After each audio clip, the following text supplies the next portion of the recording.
Évangile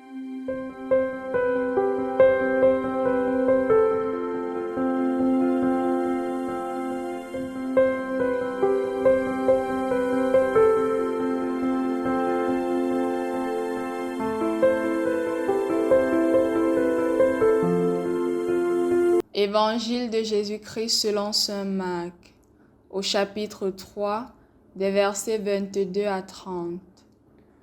En ce temps-là, les scribes qui étaient descendus de Jérusalem disaient: Ce Jésus est possédé par Belzéboul. C'est par le chef des démons qu'il expulse les démons. Les appelant près de lui, Jésus leur dit en parabole: Comment Satan peut-il expulser Satan? Si un royaume est divisé contre lui-même, ce royaume ne peut pas tenir. Si les gens d'une même maison se divisent entre eux, ces gens ne pourront pas tenir. Si Satan s'est dressé contre lui-même, s'il est divisé, il ne peut pas tenir. C'en est fini de lui.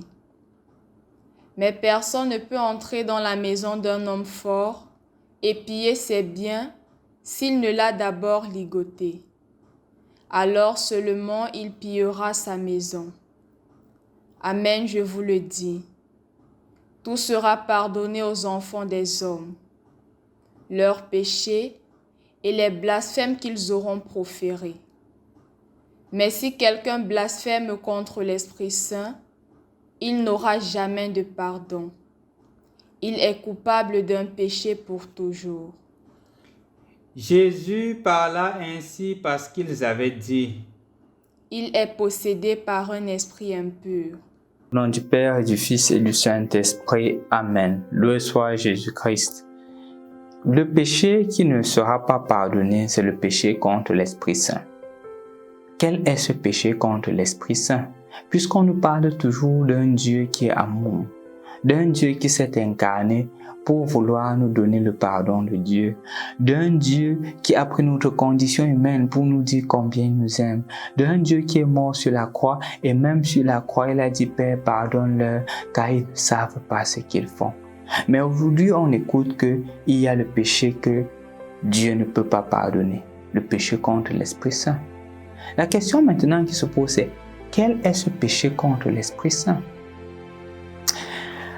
Pour comprendre ce texte, il faudrait tout simplement revoir le contexte. La première attitude, c'est l'évangile que nous avions écouté samedi.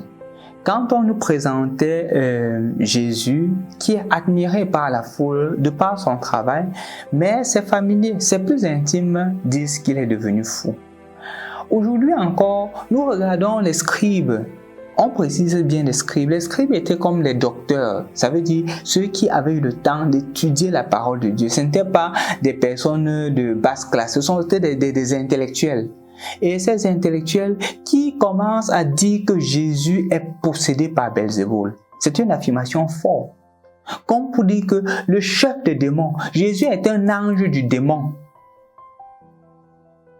C'est pour cela qu'il est capable de faire tout cela. Ce n'est pas n'importe quel démon que Jésus a en lui. C'est le démon lui-même, Satan lui-même, en personne Belzéboul. Et quand ils disent cela, Jésus fait donc comprendre que tous les péchés seront pardonnés. Mais ce péché-là, le péché contre l'Esprit Saint, non. On commence donc à comprendre que le péché contre l'Esprit Saint, ce n'est pas un péché spectaculaire au point où quand tu commets cela, ok, Dieu ne te pardonne plus, non. C'est la volonté claire de refuser l'action de Dieu dans sa vie, de refuser l'amour de Dieu dans sa vie.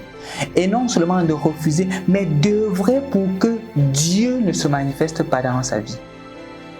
C'est ça le péché contre l'Esprit Saint. Et on le voit clairement avec les scribes qui ont la capacité de pouvoir comprendre clairement ce que Jésus est en train de dire, de pouvoir comprendre le message parce qu'ils ont eu la grâce d'étudier les Écritures. Ils sont les premiers à contredire Jésus et à combattre Jésus. Le péché contre l'Esprit Saint aujourd'hui, mon frère, ma soeur, le temps des scribes est passé.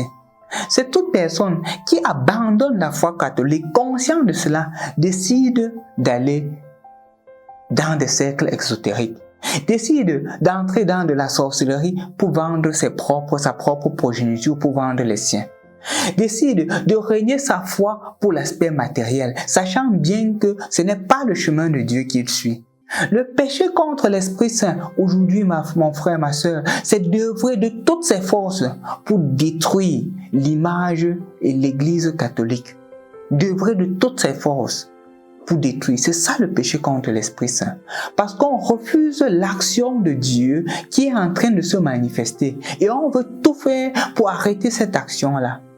Surtout quand on est pleinement conscient. C'est ça le péché contre l'Esprit Saint. Parce que Dieu ne peut rien faire contre ta volonté. Le pardon de Dieu est toujours présent. Mais si on s'obstine à s'éloigner de Dieu, si on s'obstine à combattre Dieu, il n'a pas de force. C'est ça le péché contre l'Esprit Saint, parce qu'on refuse qu'il puisse agir dans notre vie. Aujourd'hui, ne combat pas l'Esprit Saint. Accepte le pardon de Dieu. Dieu ne te regarde pas sur la base de tes péchés. Il veut que tu te convertisses. C'est pour cela qu'il dit que tout péché seront pardonnés au Fils de l'homme, tout péché. Quel que soit ton péché, dès que tu dis « Seigneur, je reviens vers toi », le Seigneur t'accueille. Regarde la parabole de l'enfant prodige. Quand l'enfant prodige a péché, il dit que « Père, je ne suis pas digne d'être appelé ton fils ». Le Père l'accueille, le Père lui donne les sandales et une bague au doigt, comme pour dire que le Père lui redonne sa dignité. Toi aussi, le Seigneur est là pour ça. Il t'aime. Il voudrait te redonner ta dignité. Quel que soit le péché que tu as commis, peut-être que tu as blasphémé, peut-être que tu as fait toutes les atrocités possibles. Ne t'endurcis pas dans cela. Reviens vers le Seigneur. Parce que si tu refuses de venir, si tu t'obstines, il ne pourra pas changer ta nature sans ton apport, sans ta propre volonté. C'est vrai, il insiste à travers les personnes qui viennent te dire que tu n'as pas fait le bon choix, tu n'es pas sur le bon chemin. Mais la dernière décision te revient. C'est ça le péché contre l'Esprit Saint. Refuser de façon manifeste l'action de Dieu, bien qu'on est conscient que c'est cette action-là qui est présente. Et non seulement refuser, mais œuvrer pour que cela n'agisse pas en nous et n'agisse pas dans la vie des autres. Au nom du Père, du Fils et du Saint-Esprit. Amen.